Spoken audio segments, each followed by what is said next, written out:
আমাদের মাঝে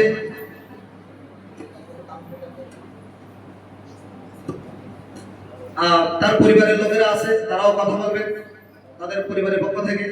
তো আমরা এই পরিচয় আমাদের যিনি যে কোরআন শরীফ খতম করবে তার আমরা কোরআন খতমের পর্বটা শেষ করব। এরপরে প্রধান অতিথি বক্তব্য পেশ করবেন। এরপর আমাদের আখেরি দোয়া অনুষ্ঠান মাধ্যমে শেষ হয়ে যাবে ইনশাআল্লাহ। তো আমরা সকলেই খামোশ হয়ে বলবো, আমরা ধৈর্য সহকারে বলবো, আর আমরা এটা অন্তরে অন্তরে লালন করব যে আল্লাহ তাআলা যেন আমাদেরকে একদিন এরকম কোরআন খতমের মঞ্চে এসে বসার মতো তৌফিক দান করেন। এটা লালন করবো, এই স্বপ্নটা আমাদেরকে আজকের থেকে আমরা গড়ে নিব যে কোনো একদিন আমি যেন হাফেজ কোরআন হতে পারি, আজকের দুনিয়ায় সাধারণ উস্তাদদের থেকে মাথায় হাত দিয়ে দোয়া নিতে পারি।